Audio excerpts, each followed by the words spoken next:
Baldur, þá það forkeppni fyrir undankeppni fyrir Ólympíuleikana Tyrklandi sem á dagskrá núna. Hvernig stemmingin svona daginn fyrir brottför? Bara góð sko, bara spennandi að fara og spila við þessi lið sko.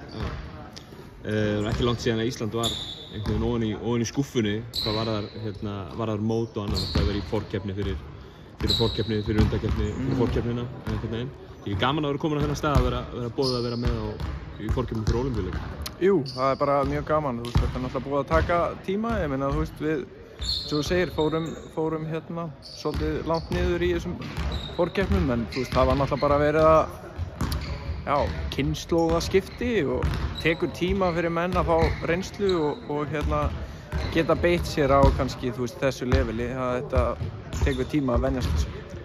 Talar kynslóðaskiptin, hópurinn tilkynntur, þessi 12 manna hópur í morgun. Það heldur betur kynslóðaskipti í þessum hópi með hvernig liðið var fyrir 3-4 árum? Já, alveg klárlega, og svo náttúrulega erum við með mikið af mönnum sem kannski, nokkra menn sem hafa verið eins og Kristó og Kári og þeir Hörður og Haukur sem hafa verið inn í þessu eru ekki með núna, þannig að það er fullt af mönnum sem að fá fleiri mínútur. Farið út í Tyrklands á morgun, spilið á móti Tyrklandi á laugardag og sunnudag það Úkraína, svo strax á þriðjudag það Búlgaría í þessari riðlakeppni forkeppninnar. Þetta eru stóra þjóðir á fáum dögum. Já, það er alveg þannig, það er alltaf erfitt að spila 2 daga í röð, það er bara eins og það er, en bæði liðin þurfa að gera það, þannig að já, Tyrkirnir náttúrulega eru favorites í okkar riðli. Þeir ættu að vinna, eru með alls konar Euroleague-kalla og NBA-kalla og eru bara rankaðir kannski herra en hinn liðin, en það er bara gaman að spila við þá, skilurðu, bara svipað eins og við vorum að spila við Spán og Ítalíu og þessi lið. Þannig að við getum klárlega strítt þessum þjóðum, við vitum það, við höfum spilað við þessi gæði áður og vitum við getum spilað við þau. Úkraína og Búlgaría eru síðan bara lið sem við ætlum að vinna.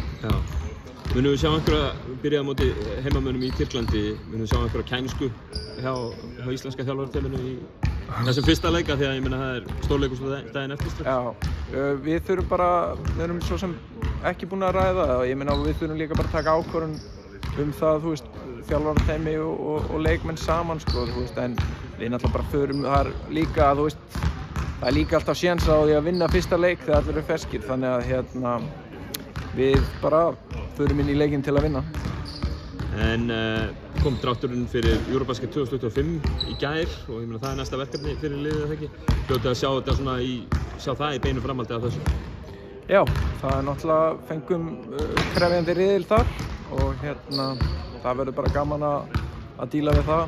Og við ætlum okkur náttúrulega að komast á stórmót. Það er búið að vera takmarkið allan tíman. Þannig að við þurfum bara að halda áfram að vinna okkar besta og bara vonandi að við fáum tækifæri á því líka að allir leikmenn gefi kost á sér og eru með.